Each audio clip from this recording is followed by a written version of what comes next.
রিজার্ভের প্রাণ হলেও স্বীকৃতি নেই রেমিটেন্স যোদ্ধাদের। প্রবাসী কল্যাণে নগণ্য বাজেট। বঞ্চিত উদ্যোক্তারা পরিকল্পনা বাস্তবায়নে বরাদ্দ বাড়ানোর তাগিদ। সংরক্ষণ শেষে নাটোরের মোকামে আসছে বিভিন্ন জেলার চামড়া। শুক্রবার থেকে বসছে মাসব্যাপী হাট। ন্যায্য দাম পেতে সিন্ডিকেটের কারসাজি ঠেকানোর তাগিদ। শাহজাদপুরে তৈরি হচ্ছে স্বল্প উচ্চতার রিং বাঁধ। বন্যা থেকে বাঁচবে চলনবিল অঞ্চলের ৭২,০০০ হেক্টর জমির ধান। বর্ষার আগেই কাজ শেষ করার দাবি।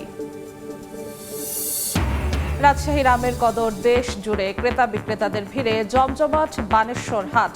প্রতিদিন অর্ধ কোটি টাকার বিক্রি। ৫০,০০০ মানুষের কর্মসংস্থান। এবং পুঁজিবাজার থেকে $৭৫ বিলিয়ন সংগ্রহের পরিকল্পনায় স্পেস এক্সের। $১৩৫ দরে বিক্রি করতে চায় ৫৫,৫৬,০০,০০০ শেয়ার। বিনিয়োগ আকর্ষণে বৃহস্পতিবার শুরু হচ্ছে রোড শো।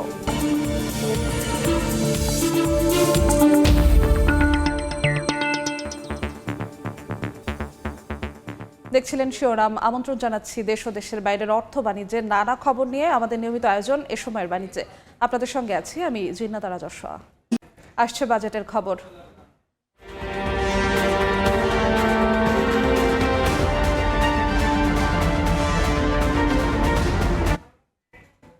পরিবারকে ভালো রাখতে প্রবাসী শ্রমিকরাই হয়ে উঠেছেন অর্থনীতির কাণ্ডারি। অথচ প্রত্যাশিত সম্মান স্বীকৃতি কোনোটাই পান না বলে অভিযোগ তাদের। এ খাতে বাজেটও খুব কম। বিশেষজ্ঞরা বলছেন, বরাদ্দ না বাড়ালে ৫ বছরে বিদেশে কোটি মানুষের কর্মসংস্থান মুখ থুবড়ে পড়তে পারে। কামরুল হাসান সবুজের রিপোর্ট।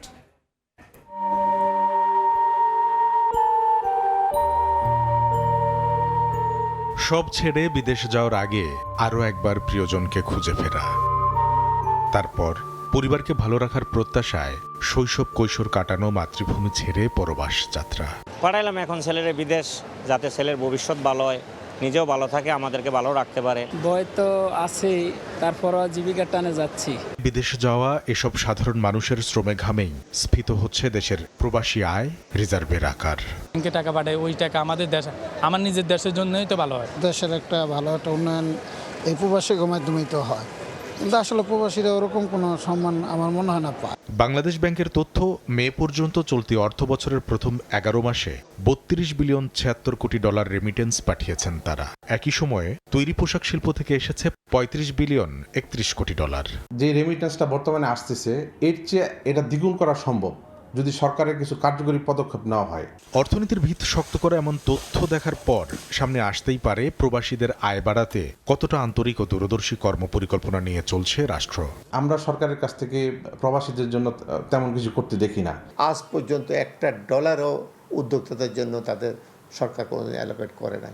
জাতীয় বাজেটের তথ্য বলছে, সরকারের পরিকল্পনাতে বরাবরই পিছিয়ে রয়েছে খাতটি। চলতি সহ 5 অর্থ বছরে গড়ে মোট বাজেটের 0.15% করে মিলেছে এই খাতে।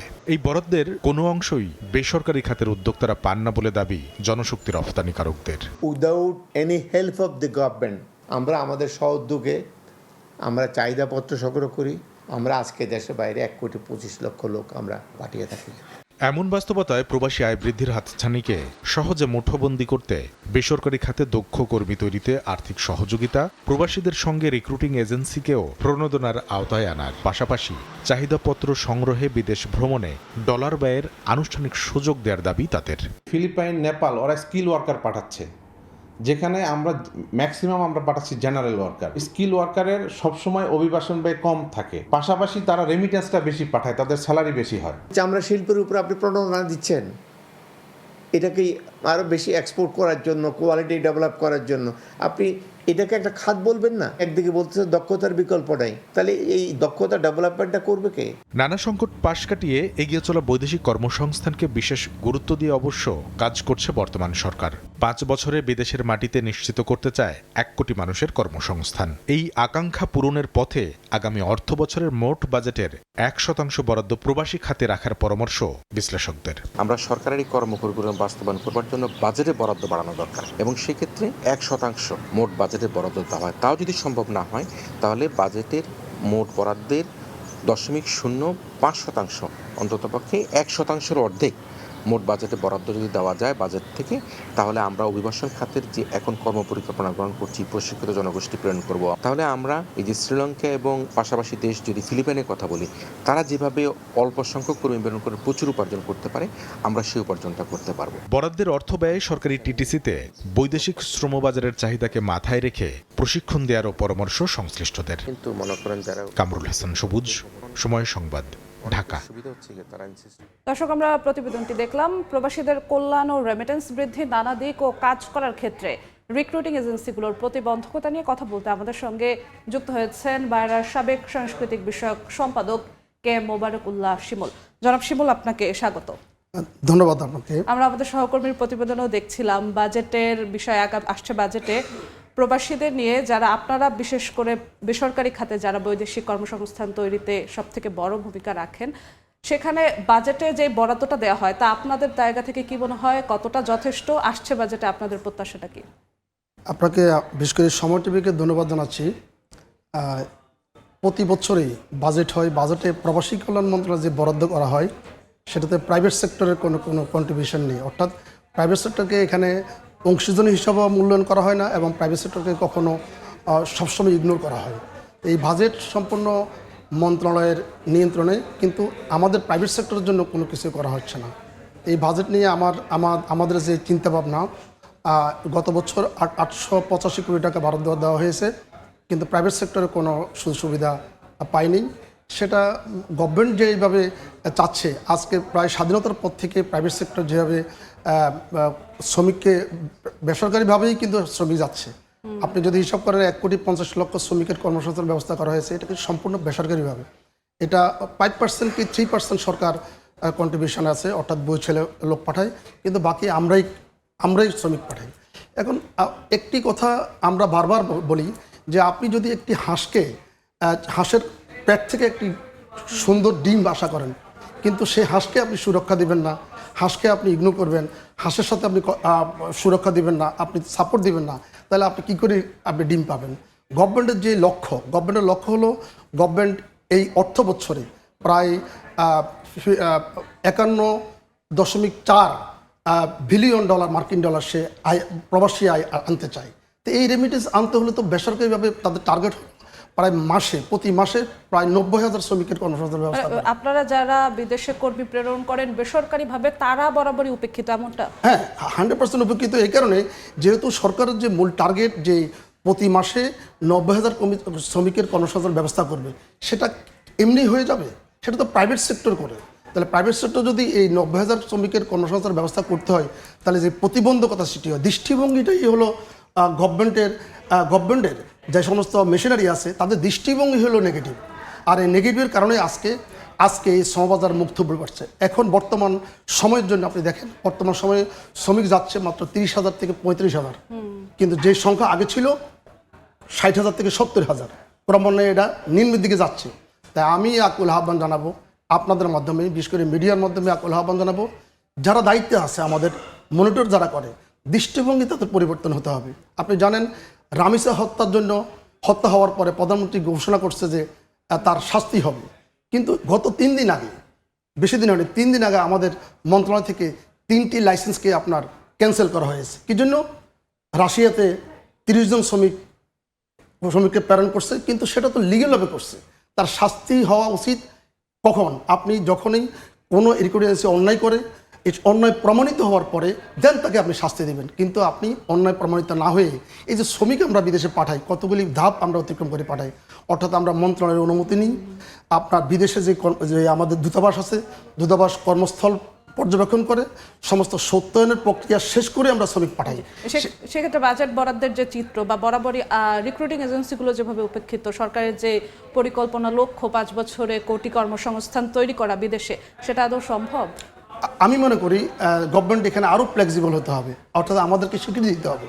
গভর্নমেন্টের কাছে, গভর্নমেন্ট প্লাস হলে আমাদের যেই অথরিটি আছে, অথরিটি আমাদের কাছে আমরা দেখি তাদের কাছে, যখন আমরা অংশীজন সহ আমরা যখন বৈঠক করি, আসলে বেসিক্যালি আমাদের কোনো স্বীকৃতি নেই।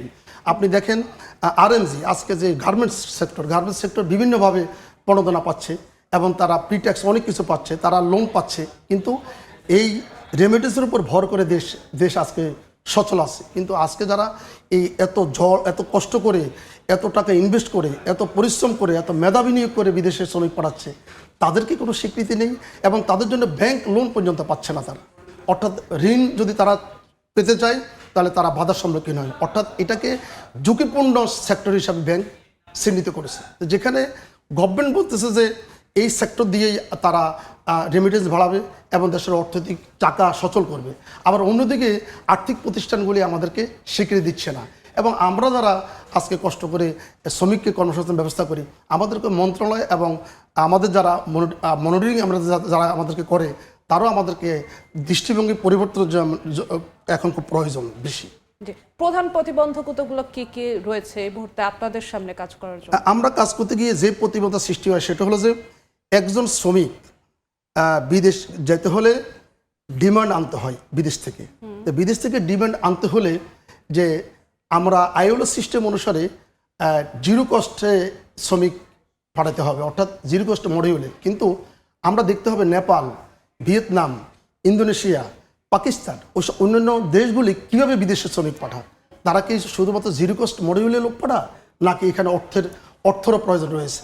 সেখানে আমাদের গভর্নমেন্টের, অর্থাৎ আমরা যে অর্থ বিনিয়োগ করি, আমরা যেভাবে ডিমান্ড আনি বা যে সমস্ত জায়গাতে আমরা কাজগুলো করি, সেই কাজগুলো করতে গিয়ে আমরা অনেক সময় রিস্কে পড়ে যাই, যেহেতু আমরা অনেক সময় আমাদের পুঁজিও হারিয়ে যাই। আমাদের অনেক এজেন্সির মালিক আপনার হার্ট অ্যাটাক করে মারা গিয়েছে, তারা তাদের পুঁজি পায়নি, স্বীকৃতি নাই, কারণ এই যে টাকা ট্রান্সফার করে, টাকা যে পাঠায়, এটাই ইলিগ্যাল। আপনাদের প্রতিবন্ধকতার কথাগুলো আমরা শুনলাম, প্রবাসীদেরও কিন্তু বেশ কিছু দাবি দেওয়া রয়েছে। জনাব শিমুল, আমরা সেই দাবি দেওয়ার কথাগুলো একটু শুনবো, কথাগুলো শুনে এসে আবারও আপনার কাছে আসবো, আবারও আলোচনা করব। দর্শক, প্রবাসীদের কিছু দাবির কথা জেনে আসে আমাদের কুয়েত প্রতিনিধি মঈন সুমনের রিপোর্টে। আসন্ন জাতীয় বাজেট সামনে রেখে মধ্যপ্রাচ্য সহ বিশ্বের বিভিন্ন দেশে অবস্থানরত প্রবাসীরা সরকারের কাছে বেশ কিছু গুরুত্বপূর্ণ দাবি জানিয়েছেন।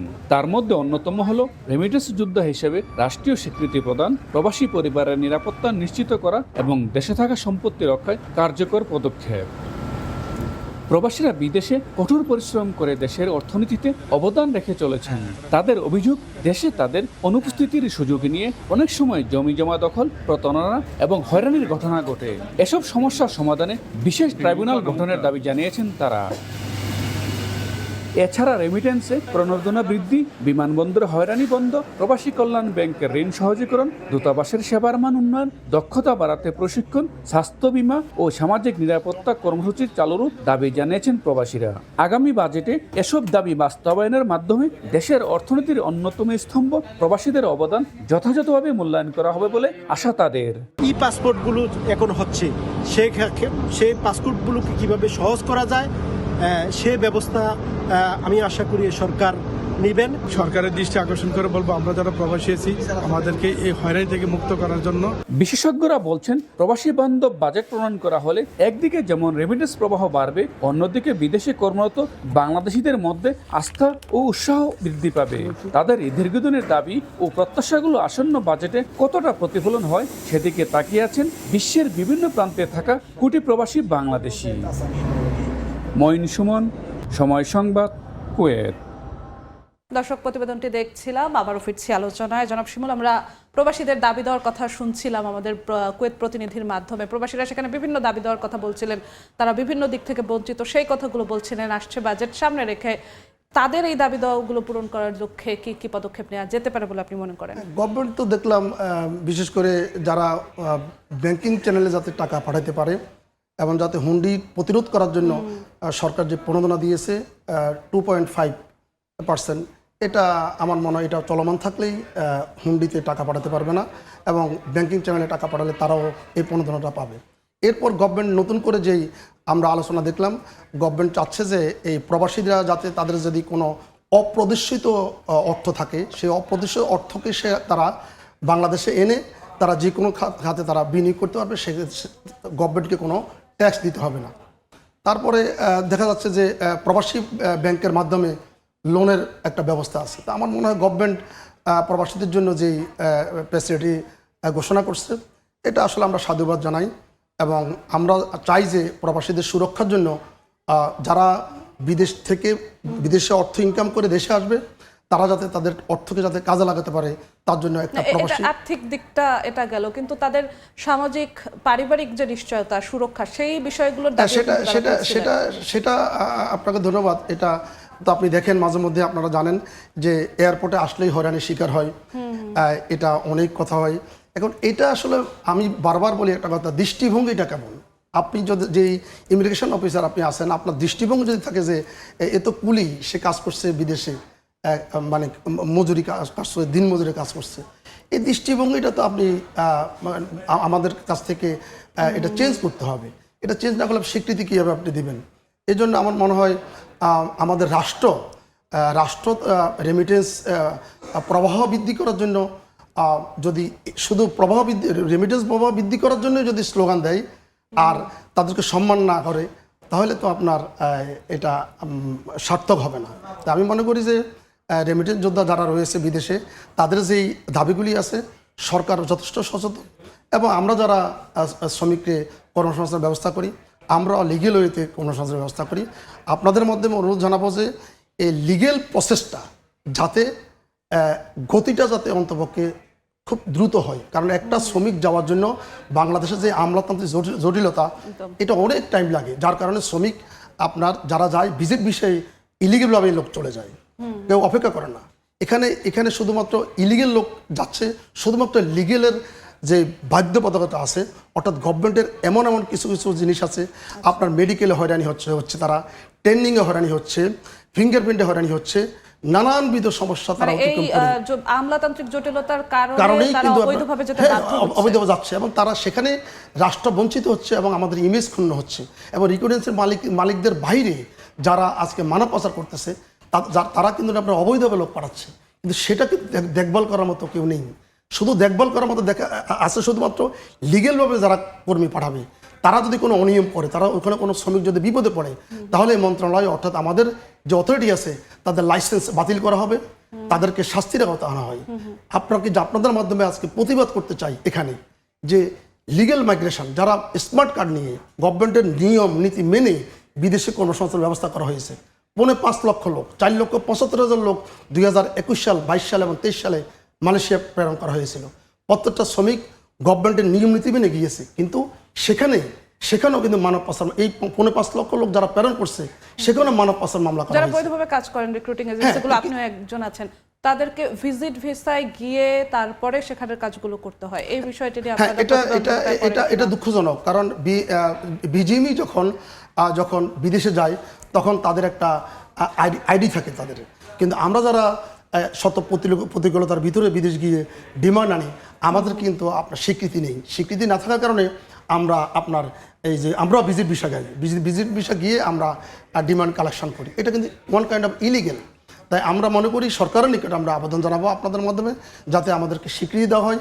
এবং 2008 সালে আমাদের ভাইরা দায়িত্ব যে সমস্ত নেতৃত্বে ছিল, তারা গভর্নমেন্টের সাথে আলোচনা করে তৎকালীন সময়ে যে আমরা যে বিদেশে বিনিয়োগ করি, একটা পাসবুকের ব্যবস্থা করা হয়েছে, যাতে অন্তপক্ষে একটা পাসবুক ব্যবস্থা করা হোক, যাতে একটা শ্রমিককে আমরা প্রেরণের জন্য অন্তপক্ষে ন্যূনতম $500 অন্তপক্ষে আমরা যাতে এখানে এন্ডোজ করা থাকে, তাহলে আমাদের বিনিয়োগটা কিছুটা হলেও অন্তপক্ষে রিস্ক থাকবে না, ব্যাংকিং চ্যানেলে থাকবে।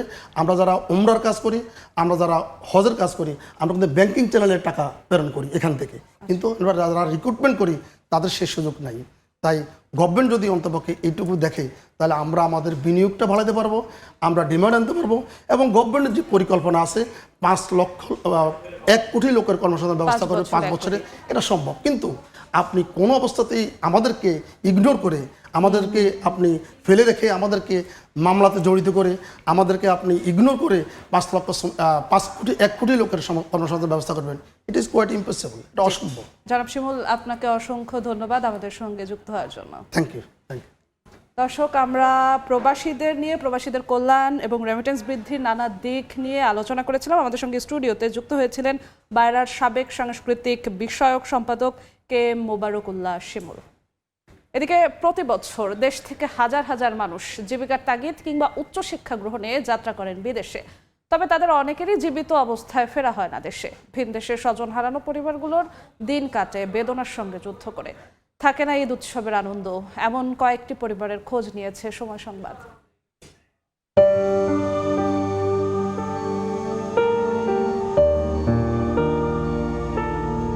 জীবিকার তাগিদ কিংবা উচ্চশিক্ষা গ্রহণ, প্রতি বছর দেশ থেকে হাজার হাজার মানুষের গন্তব্য হয় বিদেশ। উন্নত জীবনের আশায় পরিবার পরিজন ছেড়ে দূর দেশে পাড়ি জমান তারা। তাদের অনেকেরই জীবিত ফেরা হয় না দেশে। প্রবাসী প্রিয়জনের স্বাভাবিক মৃত্যু কিংবা দুর্ঘটনায় প্রাণ হারানোর কষ্ট বুকে নিয়ে প্রতি মুহূর্ত কাটে দেশে থাকা স্বজনদের।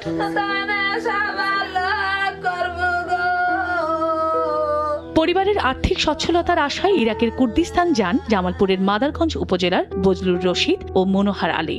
গত 25 মে কর্মস্থল থেকে ঘরে ফেরার পথে সড়ক দুর্ঘটনায় প্রাণ হারান দুজনেই। তাদের মৃত্যুর খবরে পরিবারে নেমে আসে শোকের ছায়া। প্রিয় মানুষের অপেক্ষায় থাকা স্বজনদের একটাই আকুতি, দ্রুত দেশে ফিরিয়ে আনা হোক মরদেহ। কখনো ভাবিনি যে আসলে এইভাবে সে অ্যাক্সিডেন্ট করবে। অনেক ঋণবাসী করে সে খুব অসহায় অবস্থায় আছে। ছোট্ট পরিবার, এদের ইনসুরার কোনো তৌফিক নাই। জীবিকার তাগিদে গেছে, আসার পরে সে দেশে আসে একটু ব্যবসা বাণিজ্য করতে হয়তো। নির্মম পরিহাসে হয়তো সে রোড অ্যাক্সিডেন্টে মারা গেছে। লাশটা যেন দাফন করার ব্যবস্থা করে, স্বামীর লাশটা যেন দেশে আসে, আমি এটাই আবেদন করি। আর আমার নাই মানে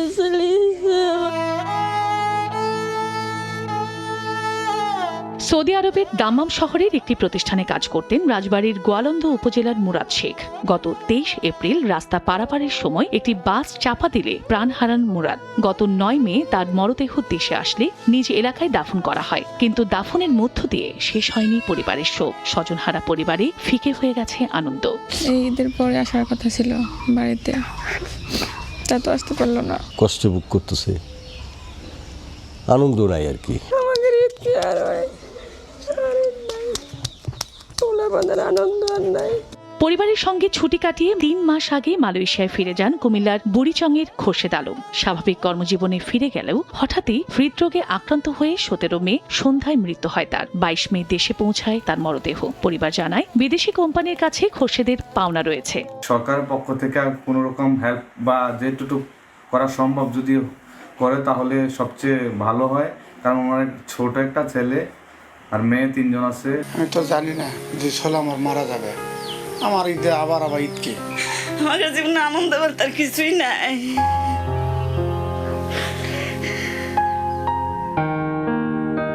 উচ্চশিক্ষা গ্রহণে দক্ষিণ কোরিয়া পাড়ি জমিয়েছিলেন জয়পুরহাটের মেধাবী ছাত্র হাসিবুর রহমান। উন্নত ভবিষ্যৎ গড়ার স্বপ্ন নিয়ে বিদেশে গেলেও তার পূরণ হয়নি। গত 3 মে সড়ক দুর্ঘটনায় প্রাণ হারান তিনি।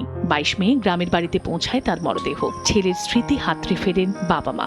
ঘরের প্রতিটি কোণ, ব্যবহৃত জিনিসপত্র আর স্মৃতিগুলো যেন বারবার মনে করিয়ে দেয় তার অনুপস্থিতির কথা। জীবনে আর ঈদ বলতে আর কিছুই নাই। আমার ছেলে মাংস খাইতে খুব পছন্দ করতো। বিদেশে যখন গেল তারপরে প্রতিদিন বলি, আব্বু তুমি না ফোন করে আমাকে না দেখায় রুটি গোস্ত খাওছেন কিনা। সালামি দেওয়ার পর এইবারে ঈদে যে এরকম একটা সংবাদ শুনবো আমি জীবনে কল্পনা করিনি। আনন্দের উৎসবেও যারা প্রিয়জনকে ফিরে পাননি তাদের কাছে ঈদ হয়ে উঠেছে দীর্ঘশ্বাস আর চোখের জলের গল্প। চন্দ্র বিশ্বাস, পপি, সময় সংবাদ। আগাম বন্যা থেকে চলন বিলের ফসল রক্ষায় সিরাজগঞ্জের শাহজাদপুরে নির্মাণ হচ্ছে স্বল্প উচ্চতার রিং বাঁধ। বন্যার ক্ষতি থেকে রক্ষা পাবে সিরাজগঞ্জ, পাবনা ও নাটোরের 9 উপজেলার প্রায় 72,000 হেক্টর জমির ধান। আসন্ন বর্ষা শুরুর আগে এই বাঁধের কাজ শেষ করার দাবি কৃষকের। রিঙ্কু কুণ্ডুর রিপোর্ট, ছবি তুলেছেন অমৃত সেন। চলনবিল বেষ্টিত সিরাজগঞ্জ, পাবনা ও নাটোর অঞ্চলে বিস্তীর্ণ মাঠ জুড়ে এখন সোনালী ধানের সমারোহ। তবে প্রতি বছর এমন ফসল ফলার পর কৃষকদের মনে আনন্দের পাশাপাশি ভর করে শঙ্কাও। আগাম বন্যা এলে ঘরে তোলার আগেই নষ্ট হয়ে যায় ধান। সেই শঙ্কা কাটাতে সিরাজগঞ্জের শাহজাদপুর উপজেলার রাউতারায় নির্মাণ করা হচ্ছে 1250 মিটার দীর্ঘ স্বল্প উচ্চতার অস্থায়ী রিং বাঁধ। এতে বন্যার পানিতে তলিয়ে যাওয়ার হাত থেকে রক্ষা পাবে কৃষকের সোনালী স্বপ্ন। এই যে নদীর পানি বাড়তেছে, এই পানিতে তো বাঁধ ভেঙে যায়। বাঁধ ভেঙে গেলে পরে আমার নদীর ফসলের ব্যাপক শেষ। গরু বাছুর কিনে আমরা ঠিক মতো খাওয়ার পারতেছি, আর 2 মাস খাওয়াবো গরু। এবার না থাকলে তো আর 15 দিন 20 দিনে আমার বাঁচলিয়ে যা লাগবে। ভাতটা আমরা দিলে পারে ধানটা আমরা ঠিক মতো কাইটে নিয়ে ঘরে আমরা ফলনটা তুলতে পারি। বাঁধটি সময় মতো নির্মাণ শেষ হলে এই অঞ্চলে কৃষকরা নিরাপদে তাদের ধান ঘরে তুলতে পারবে বলে জানাচ্ছে পানি উন্নয়ন বোর্ড। তবে দুর্যোগ থেকে ফসল রক্ষায় ৮০% পাকলেই ধান কাটার পরামর্শ কৃষি বিভাগের। ৭০ থেকে ৮০ ভাগ ধান কাটলেই তারা যাতে এই ধানটা দ্রুত কর্তন করে নিয়ে যেতে পারে, তাহলে তারা ক্ষতির সম্মুখীন হবে না। স্বল্প উচ্চতার বাঁধ ১২৫০ মিটার কাজ হচ্ছে এবং কাজের অগ্রগতি আমাদের প্রায় শেষের দিকে। এই বাঁধটা দিলে আগাম বন্যা থেকে ফসল রক্ষা পাবে এবং পাবনা ও সিরাজগঞ্জ জেলা মিলে টোটাল ৯টা উপজেলার কৃষকের ধান আগাম বন্যার হাত থেকে রক্ষা পাবে। সিরাজগঞ্জের শাহজাদপুর উপজেলার বড়াল নদীর ওপর পানি উন্নয়ন বোর্ডের রাউতারা বাঁধটি নির্মাণে ব্যয় ধরা হয়েছে প্রায় ২,৪৭,০০,০০০ টাকা। রিঙ্কু কুণ্ডু, সময় সংবাদ, সিরাজগঞ্জ। এবার বাণিজ্যের খবর।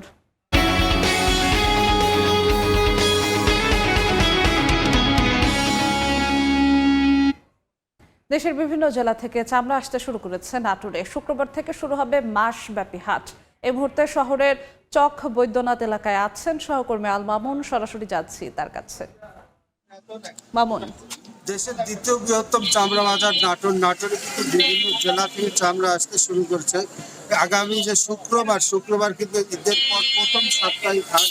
এই হাট উপলক্ষে দেশের বিভিন্ন জেলার চামড়া আমরা সকাল থেকে দেখেছি এসেছে এবং সেই চামড়াগুলো কিন্তু এখানে স্থানীয় গোডাউন যে গুদাম রয়েছে সেই গুদামে কিন্তু সংরক্ষণ করে রাখা হয়েছে এবং এই চামড়াগুলো কিন্তু শুক্রবার থেকে দেশের ট্রেনারি মালিক যারা রয়েছেন তারা কিন্তু আসবেন নাটোরের এই বাজারে এবং সেই বাজার থেকে কিন্তু চামড়া কেনা শুরু করবেন।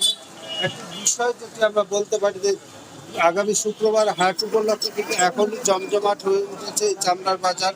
তবে একটি বিষয় যেটি চামড়া ব্যবসায়ীরা যেটি বলছেন যে শুক্রবার উপলক্ষে যে হাট, সেই হাটে কিন্তু বৃহস্পতিবার রাত থেকে দেশের ৩৩টি জেলার চামড়া এখানে আসবে এবং লবণ দিয়ে সংরক্ষণ করে চামড়া বিক্রি হবে ট্রেনারি মালিকদের কাছে। আগামী ১ মাস যেটি সাপ্তাহিক হাটের পরিবর্তে টানা প্রতিদিন কিন্তু সেই হাট চলবে এবং চামড়া বেচাকিনা চলবে। তবে একটা বিষয় যেটি রয়েছে, ট্রেনারি মালিকরা ন্যায্য মূল্যে চামড়া কিনবেন বলে এটুকু নিশ্চিত করেছেন এবং ট্রেনারি মালিকের বিভিন্ন প্রতিনিধি কিন্তু এই বাজারে আসতে শুরু করেছে এবং তারা কিন্তু দাম দেখছেন। তবে মূল যে কেনা, সেই কেনাটা শুরু করেনি। লবণ দিয়ে সংরক্ষণ করার চামড়া কিন্তু গরুর চামড়া আমরা এই বছর সবচেয়ে বেশি দেখতে পেয়েছি এবং ছাগল এবং খাসির যে চামড়া রয়েছে সেটি কিন্তু এখন পর্যন্ত এখানে খুব কম পরিমাণ রয়েছে। ঈদের দিন নাটোর সদরের চামড়া এখানে আমরা প্রায় ৪০,০০০ গরুর চামড়া কিন্তু এখানে সংরক্ষণ হয়েছে। বিভিন্ন উপজেলায় যে রয়েছে সেই উপজেলার পাশাপাশি ৭৬২টি মাদ্রাসায় কিন্তু জেলা প্রশাসনের পক্ষ থেকে সংরক্ষণ করা হয়েছে। তবে এবার যে প্রায় ১৮ সাল থেকে ২৪ সাল পর্যন্ত যে বকেয়া ছিল, যে ৭০ কোটি টাকা ট্রেনারি মালিকদের কাছে, সেই বকেয়া পরিশোধ না করার কারণে কিন্তু নাটোরের অনেক ব্যবসায়ীরা তারা কিন্তু ঋণ করে ঈদের দিন চামড়া কিনছেন এবং চামড়া সংরক্ষণ করছেন। প্রতি ফিটে ২ টাকা বৃদ্ধি পেলেও লবণের দাম বৃদ্ধি পাওয়ার কারণে চামড়ার সেই পরিমাণ কিন্তু লাভ দেখতে পাবেন না। তো এই ছিল আমার কাছে নাটোর চামড়া বাজারের সর্বশেষ। সরাসরি যুক্ত ছিলাম নাটোরে।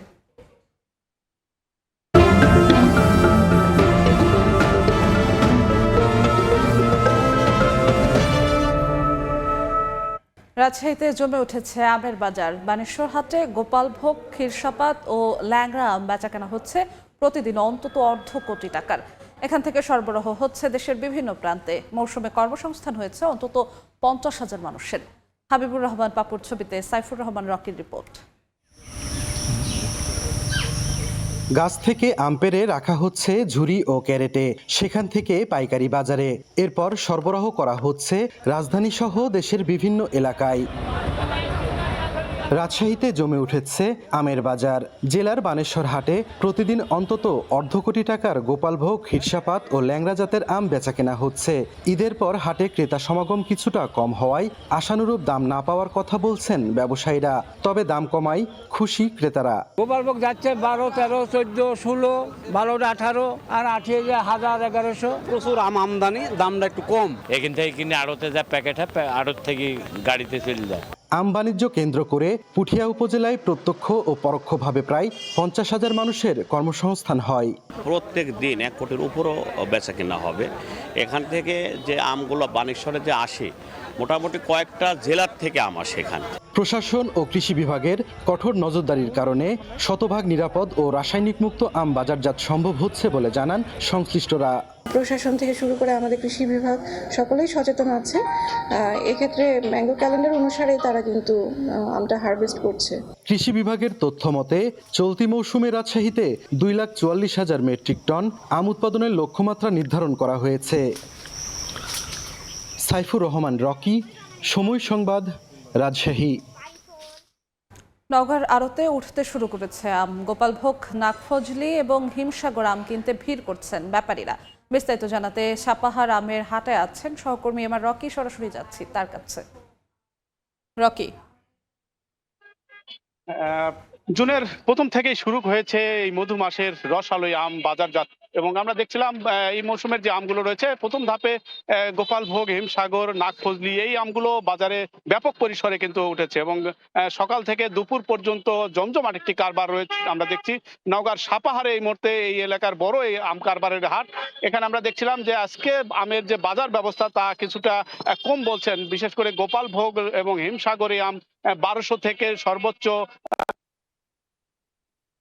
এখানে যারা আম চাষি তারা বলছেন বিগত বছরের চেয়ে এবার আমের দাম প্রথম দিকেই অনেকটা কম তারা পাচ্ছেন, এবং বাজারে আগামীতে কিন্তু আরো পর্যায়ক্রমে ধাপে ধাপে কিন্তু আম আসবে, এবং এই আমগুলো বাজারজাত শুরু হলে আরেক দফা আমের দাম কম হবে এমন কথা এখানকার যারা ব্যাপারী বা এখানকার যারা আম চাষি তারা বলছেন। এবছর এ জেলায় প্রায় 31,000 হেক্টর জমিতে আমের বাগান রয়েছে বা আম চাষাবাদ করা হয়েছে, যেখান থেকে প্রায় 4.5 লাখ মেট্রিক টন আম উৎপাদনের আশা করছে কৃষি বিভাগ, এবং এই আমগুলো কিন্তু 30 মে পর থেকে পুরো 3 মাস বাজারজাত করার একটি ক্যালেন্ডার ঘোষণা করা হয়েছে। প্রথম দিকে গোপালভোগে আমটি এখন থেকে শুরু হয়েছে আসা, এরপরে পর্যায়ক্রমে আম্রপলি সহ অন্যান্য যেসব আম রয়েছে, ব্যানানা, কাটিমন, এই আমগুলো বাজারজাত হবে। তবে এবার আবহাওয়ার কিছুটা তারতম্যের কারণে কিছুটা দেরিতে আম বাজারজাত হচ্ছে এমন কথা কিন্তু এখানকার আম বাগান মালিক বা চাষিরা বলছেন। তবে বাজার ব্যবস্থাপনা এখানকার যে বাজার রয়েছে তাতে কিন্তু প্রায় 3,000 কোটি টাকার একটি কারবারের কথা বলছেন।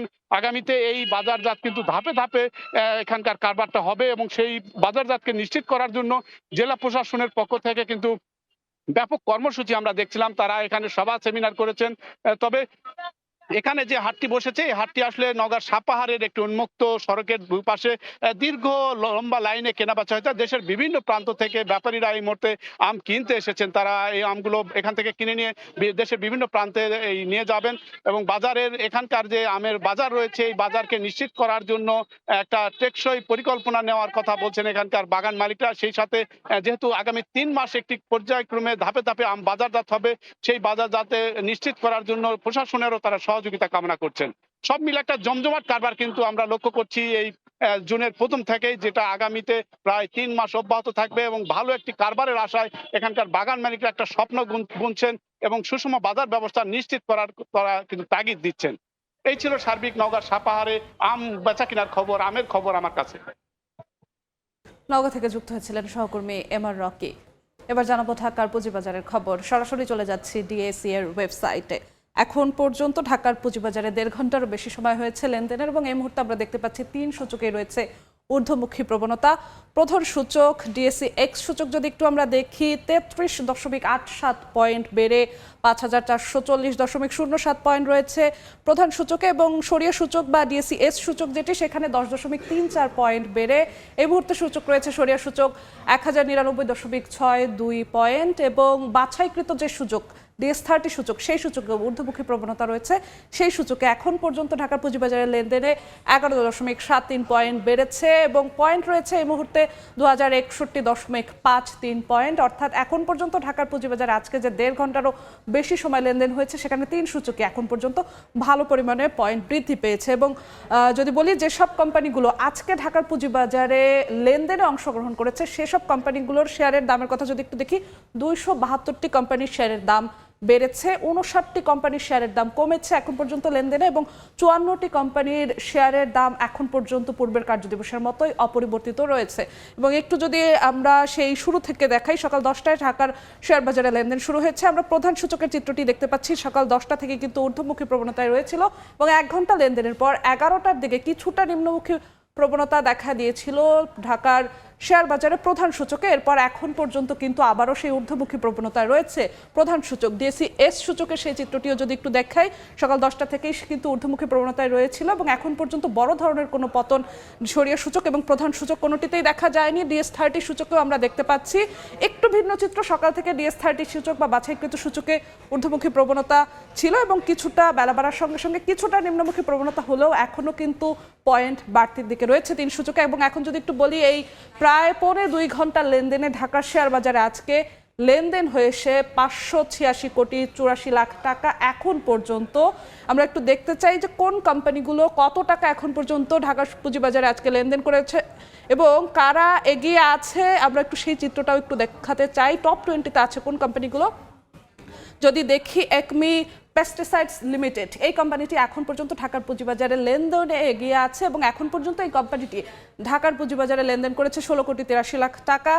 এখন এই মুহূর্তে এই কোম্পানিটির একটি শেয়ারের দাম রয়েছে 25 টাকা 70 পয়সা এবং 2 নম্বর অবস্থানে রয়েছে জেনেক্স ইনফোসিস। এই কোম্পানিটির একটি শেয়ারের দাম এই মুহূর্তে রয়েছে 31 টাকা এবং এই কোম্পানিটি আজকে ঢাকার পুঁজিবাজারে এখন পর্যন্ত লেনদেন করেছে 16 কোটি 67 লাখ টাকা। 3 নম্বরে রয়েছে বিডি থাইফোর, 4 নম্বরে টেকনোড্রাক এবং 5 নম্বরে রয়েছে ব্যাংক খাতের একটি কোম্পানি সিটি ব্যাংক। আমরা দেখছিলাম যে এখন পর্যন্ত ঢাকার পুঁজিবাজারে 3 সূচকে কিন্তু আজকে ঊর্ধ্বমুখী প্রবণতা রয়েছে এবং আমরা দেখছিলাম যে টাকার অঙ্কেও বেশ ভালো পরিমাণে লেনদেন হয়েছে। 586 কোটি টাকার বেশি এখন পর্যন্ত ঢাকার পুঁজিবাজারে লেনদেন হয়েছে।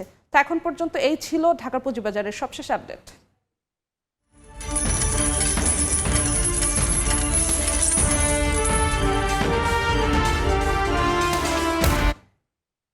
গেল মাসে ঊর্ধ্বমুখী থাকার পর চলতি মাসের প্রথম নিলামে বিশ্ববাজারে গড়ে দুগ্ধজাত পণ্যের দাম কমেছে। সবচেয়ে বেশি কমেছে মোজারেলার দর, তবে বেড়েছে anhydrous milk fat, butter milk powder আর ল্যাকটোজের দাম। গ্লোবাল ডেইরি ট্রেড জিডিটির জুন মাসের প্রথম নিলামের তথ্য, দুগ্ধজাত পণ্যের দাম কমেছে 0.6%। প্রতি মেট্রিক টনের গড় মূল্য ছিল $4,021। 147 জনের অংশ নেয়া এবারের নিলামে বেচাকেনা হয়েছে 14,364 মেট্রিক টন পণ্য। জিডিটি মূল্যসূচকে 2 সপ্তাহে সবচেয়ে বেশি কমেছে মোজারেলার দাম। 4.6% কমে টন প্রতি গড় মূল্য দাঁড়িয়েছে $3,942। দাম কমার তালিকায় এর পরেই রয়েছে ননি ছাড়া গুঁড়া দুধ।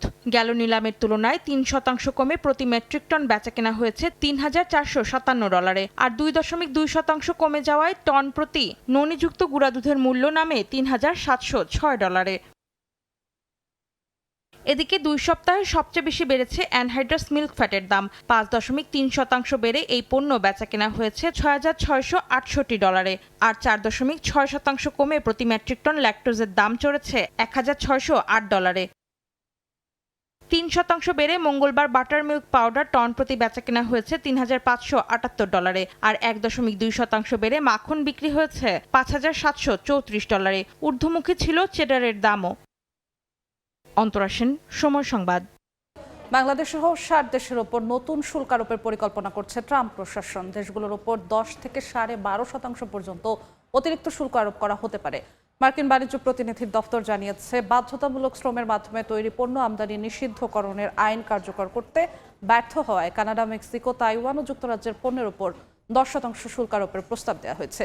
অন্যদিকে চীন, ভারত, জাপান, দক্ষিণ কোরিয়া ও সুইজারল্যান্ডের মতো বড় অর্থনীতির দেশগুলোর পণ্যে 12.5% শুল্ক সুপারিশ করা হয়েছে। এই উদ্যোগকে প্রেসিডেন্ট ডোনাল্ড ট্রাম্পের বাণিজ্য নীতির অংশ হিসেবে দেখা হচ্ছে। শুল্ক কার্যকরে 6 জুলাই পর্যন্ত জনমত গ্রহণ করা হবে। 7 জুলাই থেকে শুরু হবে শুনানি। মহাকাশ জয়ের পর এবার বিশ্ব শেয়ার বাজারে বড় চমক নিয়ে আসছে এলন মাস্কের স্পেস এক্স। আইপিওর মাধ্যমে বাজার থেকে রেকর্ড পরিমাণ তহবিল সংগ্রহের পরিকল্পনা করেছে প্রতিষ্ঠানটি। বিশ্ব পুঁজিবাজারে রাজত্ব করার চূড়ান্ত প্রস্তুতি নিচ্ছে ইলন মাস্কের স্পেসএক্স। মার্কিন পুঁজিবাজারের ইতিহাসে সবচেয়ে বড় আকর্ষণ নিয়ে আসছে রকেট ও স্যাটেলাইট নির্মাতা প্রতিষ্ঠানটি। আইপিওর মাধ্যমে বাজার থেকে $7,500 কোটি তোলার চূড়ান্ত ছক কষেছে তারা। রয়টার্সের প্রতিবেদন বলছে, কৃত্রিম বুদ্ধিমত্তার জায়ান্ট ওপেন এআই এবং অ্যানথ্রপিকের পর ইতিহাসের সবচেয়ে প্রভাবশালী পাবলিক অফারিং হতে যাচ্ছে এটি। সংশ্লিষ্টরা বলছেন, শেয়ার বাজারে আসার পর স্পেসএক্সের বাজার মূল্য দাঁড়াবে $1,75,000 কোটি মার্কিন ডলারে। লক্ষ্য অর্জনে 55 কোটি 56 লাখ শেয়ার বাজারে ছাড়বে প্রতিষ্ঠানটি। প্রতিটির দাম হবে $135। সবচেয়ে বড় চমক থাকছে সাধারণ বিনিয়োগকারীদের জন্য। মোট শেয়ারে 30% রাখা হবে তাদের জন্য। বিশাল এই তহবিল দিয়ে মহাকাশে এআই ডেটা সেন্টার স্থাপন ও মঙ্গল গ্রহ মিশনের মতো ব্যয়বহুল প্রকল্প বাস্তবায়ন করবে স্পেসএক্স। অন্তরা সেন, সময় সংবাদ। এ পর্যায়ে শীর্ষ সংবাদগুলো জানিয়ে দিচ্ছি আরেকবার। রিজার্ভের প্রাণ হলেও স্বীকৃতি নেই রেমিটেন্স যোদ্ধাদের। প্রবাসী কল্যাণে নগণ্য বাজেট, বঞ্চিত উদ্যোক্তারা। পরিকল্পনা বাস্তবায়নে বরাদ্দ বাড়ানোর তাগিদ। সংরক্ষণ শেষে নাটোরের মোকামে আসছে বিভিন্ন জেলার চামড়া। শুক্রবার থেকে বসছে মাসব্যাপী হাট। ন্যায্য দাম পেতে সিন্ডিকেটের কারসাজি ঠেকানোর তাগিদ। এবং শাহজাদপুরে তৈরি হচ্ছে স্বল্প উচ্চতার রিং বাঁধ। বন্যা থেকে বাঁচবে চলনবিল অঞ্চলের 72,000 হেক্টর জমির ধান। বর্ষার আগেই কাজ শেষ করার দাবি।